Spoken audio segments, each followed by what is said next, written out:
रहे परिक्रमा।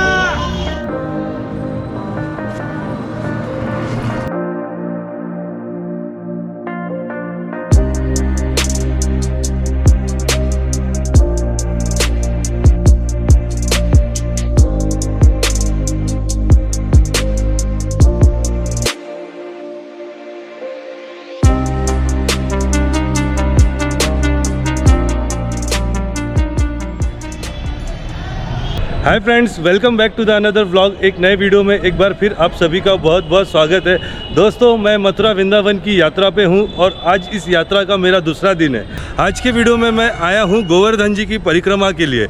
जब आप मथुरा वृंदावन की यात्रा करते हैं तो उसमें गोवर्धन जी की परिक्रमा भी की जाती है और इस परिक्रमा का काफ़ी महत्व है। गोवर्धन जी को भगवान कृष्ण ने अपने कानी उंगली पर उठाया था और उसके बाद से यहाँ ब्रजमंडल में गोवर्धन परिक्रमा बहुत महत्व रखता है। तो दोस्तों, आज के वीडियो में हम गोवर्धन परिक्रमा करने वाले हैं और मैं आपको गोवर्धन परिक्रमा से जुड़ी हुई सारी जानकारी काफ़ी डिटेल में बताने वाला हूँ। आज के वीडियो में मैं आपको बताऊंगा कि आप यहाँ कैसे पहुँच सकते हैं, परिक्रमा कहाँ से शुरू होती है, परिक्रमा के नियम क्या क्या हैं और परिक्रमा मार्ग पर आने वाले कौन कौन से पौराणिक मंदिर और तीर्थ स्थान आते हैं। तो दोस्तों, बने रहिए वीडियो में। आज के वीडियो में मैं आपको गोवर्धन परिक्रमा की सारी जानकारी काफ़ी डिटेल में देता हूँ।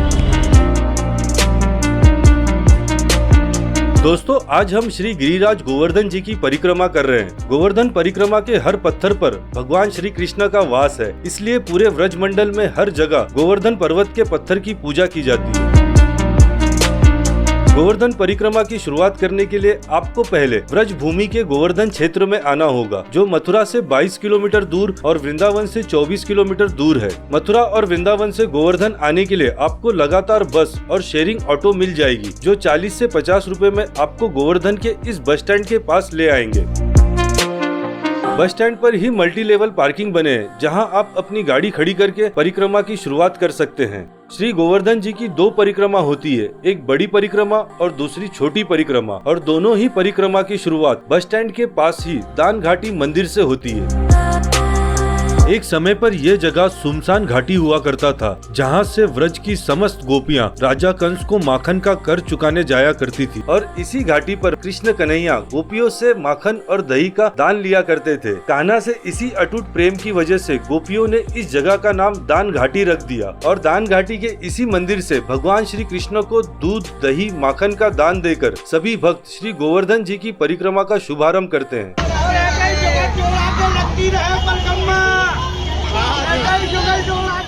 गोवर्धन जी के परिक्रमा के नियम के अनुसार परिक्रमा शुरुआत करने के पहले कम से कम 5 और परिक्रमा के अंत में कम से कम एक साष्टांग दंडवत प्रणाम करके ही गोवर्धन जी की परिक्रमा आरंभ की जाती है। इसलिए दान घाटी के इस मंदिर के बाहर सभी भक्त गोवर्धन जी को साष्टांग दंडवत प्रणाम करके ही परिक्रमा की शुरुआत करते हैं।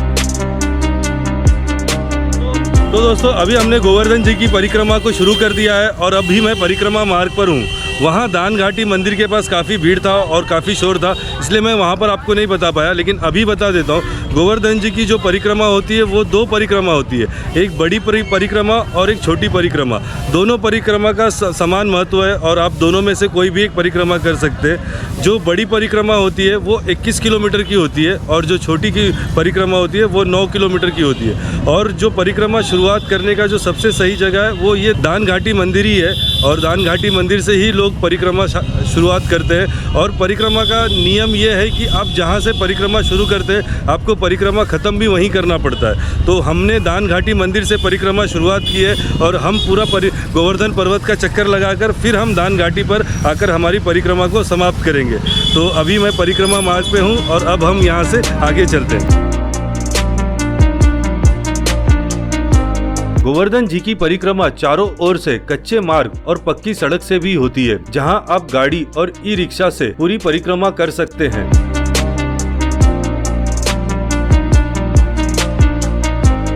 और पूरे परिक्रमा मार्ग पर कई सारे गांव, होटल, गेस्ट हाउस, धर्मशाला, प्राचीन मंदिर और कई सारे कुंड आते हैं।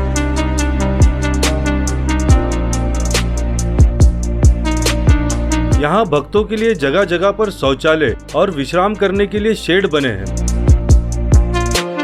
पक्की सड़क से 3 किलोमीटर आगे जाने पर संकर्षण कुंड आता है।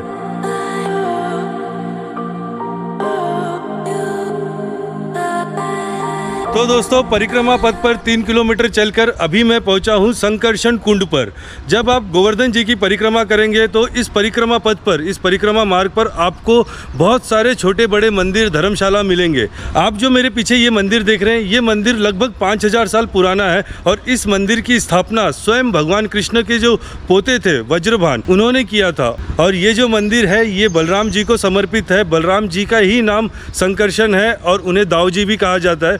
तो यहाँ पर ये दाऊ जी का मंदिर है और ये जो मंदिर है और ये जो संकर्षण कुंड है, इस कुंड का अभी रिसेंटली में जीर्णोद्धार हुआ है। हैदराबाद के एक बिजनेसमैन डॉक्टर रामेश्वरम जुलप्पी जी ने इसका जीर्णोद्धार किया है। और आप यहाँ पर देखेंगे तो ये आपको बिल्कुल दक्षिण भारत श्रेणी में दिखाई देगा। पर मंदिर है, मंदिर के पास में ही एक तालाब है और तालाब पर दाऊ जी की मूर्ति का स्थापना किया हुआ है। तो काफ़ी अच्छा जगह है।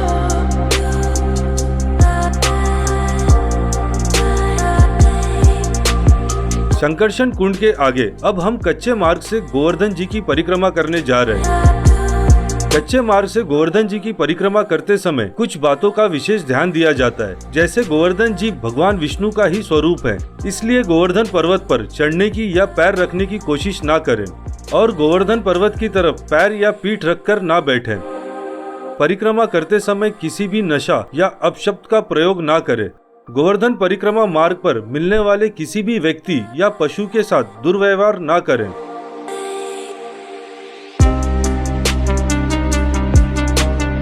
गोवर्धन परिक्रमा मार्ग पर शौच या गंदगी ना फैलाएं और परिक्रमा मार्ग पर किसी भी कुंड पर पैर रखकर ना बैठे। आप यहाँ स्नान कर सकते हैं लेकिन पैर रखकर नहीं बैठ सकते। अब परिक्रमा मार्ग पर आगे बढ़ते हुए हम उत्तर प्रदेश की सीमा को पार करके राजस्थान राज्य में प्रवेश कर रहे हैं, जहां हम परिक्रमा मार्ग के दूसरे महत्वपूर्ण स्थान पुछरी का लोटा पहुंच रहे हैं।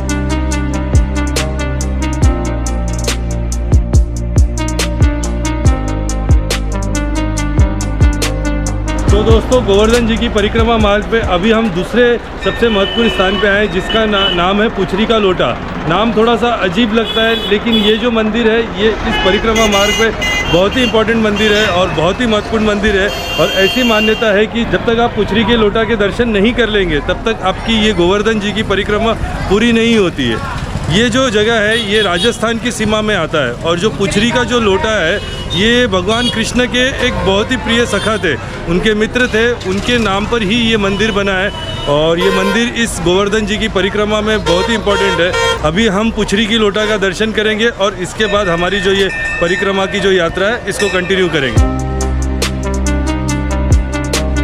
पुछरी का लोटा मंदिर के दर्शन के बाद बड़ी परिक्रमा फिर से दान घाटी मंदिर की ओर मुड़ जाती है और आगे चलते हुए हम श्रीनाथ मंदिर पहुंचते हैं। श्रीनाथ मंदिर राजस्थान के मेवाड़ की राजकुमारी अजब कुमारी की अमर प्रेम की कहानी बखान करता है। वह मीरा की तरह ही श्री कृष्ण की आराधना और सेवा में लीन हो गई। अपने भक्त की भक्ति से प्रसन्न होकर श्री कृष्ण ने कुमारी को अपना विराट रूप के दर्शन दिए थे। श्रीनाथ मंदिर के आगे फिर से हम उत्तर प्रदेश राज्य में प्रवेश करते हुए जतीपुरा के मुखारबिंद मंदिर पहुंचते हैं। तो दोस्तों जब आप पुछरी का लोटा का दर्शन करके जब आगे बढ़ेंगे तो आपको आगे जाने के लिए दो रास्ते मिलेंगे। एक रास्ता जो मेन रोड से चलता है और दूसरा जो है ये अंदर से आता है। इसे देववन कहते हैं और ये बिल्कुल गोवर्धन जी का जो गोवर्धन पर्वत है उसके पास से ये रास्ता चलता है।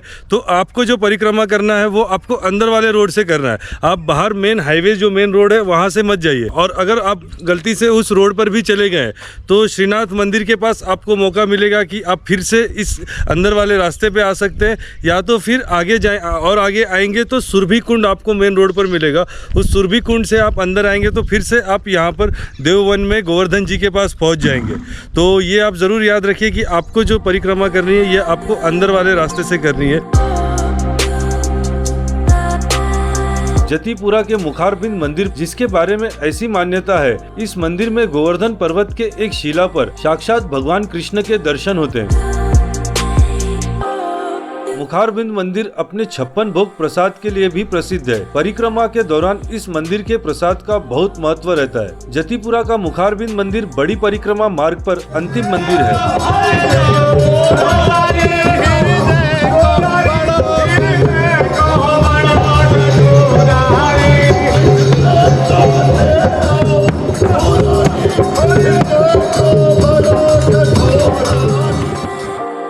यहाँ से दर्शन के बाद सभी भक्त 3 किलोमीटर पैदल चलकर फिर से दान घाटी मंदिर के पास पहुँचते हैं।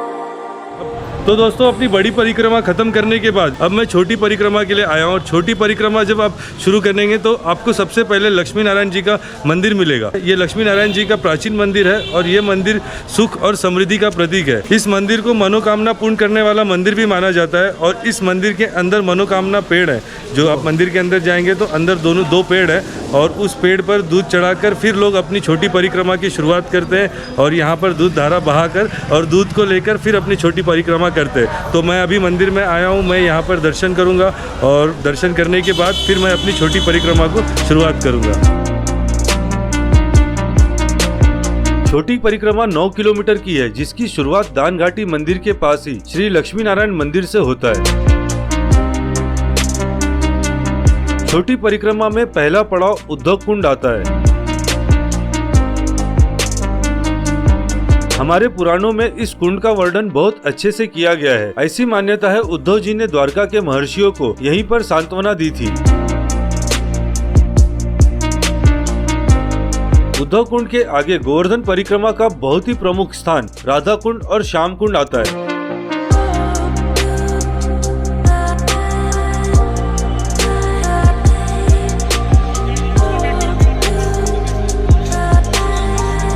तो दोस्तों, परिक्रमा मार्ग पर अभी मैं पहुंचा हूं राधा कुंड और श्याम कुंड पर।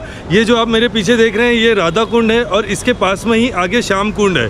गोवर्धन परिक्रमा में राधा कुंड और श्याम कुंड एक बहुत महत्वपूर्ण स्थान है और जो लोग परिक्रमा नहीं करते वो लोग भी यहाँ राधा कुंड पर जरूर आते हैं। इस कुंड की कहानी स्वयं भगवान राधा कृष्ण से जुड़ी हुई है और ऐसी मान्यता है कि इस गोवर्धन क्षेत्र में भगवान कृष्ण अपने गायों को चराने आते थे। तब एक बार अरिष्टासुर नाम का एक दानव था जो गाय के बछड़े का भेष बनाकर भगवान कृष्ण का वध करने के लिए भगवान कृष्ण के जो गाय होते थे उनके बीच में आ गया। लेकिन भगवान कृष्ण ने अरिष्टासुर को पहचान लिया और उसका वध कर दिया। जब राधा जी ने भगवान कृष्ण को गाय के बछड़े का वध करते हुए देखा तो राधा जी ने भगवान कृष्ण से कहा कि आपको तो अब गौ हत्या का दोष लग गया है। तब भगवान कृष्ण ने अपने बांसुरी से एक कुंड का निर्माण किया और उस कुंड में स्नान करके वो गौ हत्या के पाप से मुक्त हुए। राधा कुंड वही जगह है जिसका निर्माण भगवान कृष्ण ने अपने बांसुरी से किया था और इसी के पास में जस्ट राधा कुंड के पास में ही श्याम कुंड है। जो श्याम कुंड है उसकी स्थापना राधा जी ने अपने कंगन से किया। राधा जी ने अपनी कंगन को जमीन में फेंका और वहाँ से एक कुंड का निर्माण हुआ और उस कुंड को श्याम कुंड कहा जाता है। तो जब आप यहाँ पे आएंगे तो आपको राधा कुंड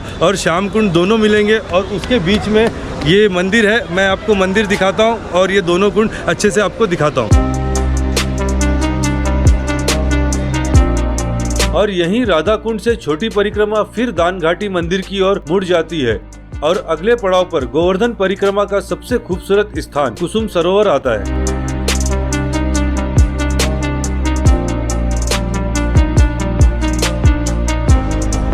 राधे राधे, जय श्री राधे, बोल गिरिराज नारायण की जय।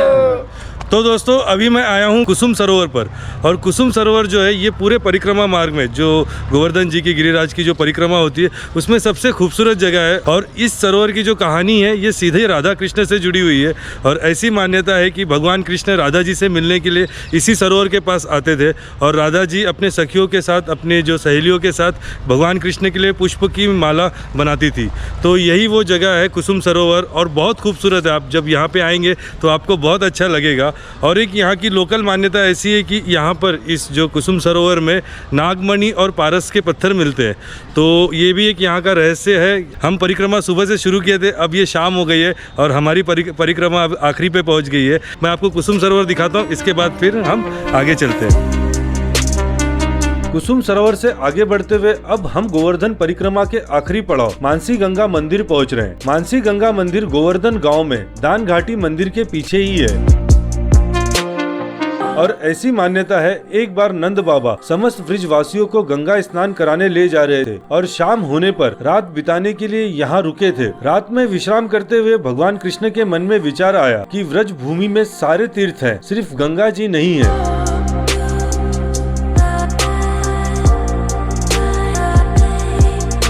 भगवान कृष्ण के विचार करते ही स्वयं गंगा जी यहाँ गोवर्धन पर्वत के तलहटी में प्रकट हो गई, जहाँ सुबह समस्त ब्रजवासियों ने गंगा जी में स्नान किया और गंगा जी यहाँ गोवर्धन में मानसी गंगा के रूप में हमेशा के लिए स्थापित हो गई। गोवर्धन परिक्रमा के नियम के अनुसार सभी परिक्रमा करने वालों को मानसी गंगा में एक बार स्नान करना जरूरी है। मानसी गंगा के दूसरे किनारे पर चकलेश्वर महादेव का मंदिर है। व्रज भूमि के चारों दिशा में 4 शंकर महादेव के मंदिर हैं। चकलेश्वर महादेव मंदिर उनमें से एक मंदिर है। दोस्तों, जो ये हमारी छोटी परिक्रमा है ये मानसी गंगा मंदिर पर आकर खत्म हो जाती है। मानसी मंदिर के तट के दूसरे तरफ ही, जहाँ पे अभी मैं हूँ, यहाँ पर है चकलेश्वर महादेव मंदिर। मथुरा वृंदावन व्रज मंडल में 4 भगवान शिव के मंदिर हैं और वो चारों मंदिर जो है 4 दिशा में है। पिछले वीडियो में मैंने आपको भूतेश्वर महादेव के दर्शन कराए थे जो जन्मभूमि मंदिर के पास है, और यहाँ गोवर्धन में है श्री चकलेश्वर महादेव। तो दोस्तों, ये था मेरा आज गोवर्धन परिक्रमा का वीडियो। आज के वीडियो में हमने पूरी परिक्रमा की, बड़ी परिक्रमा, छोटी परिक्रमा, और आज के इस वीडियो को मैं यहीं पर एंड कर रहा हूँ। आई होप आप लोगों को ये वीडियो बहुत अच्छा लगा होगा और आप लोगों को गोवर्धन परिक्रमा से जुड़ी हुई सारी जानकारी मिली होगी। तो दोस्तों, आज के लिए बस इतना ही। Bye, good day, see you, मिलते हैं बहुत जल्द।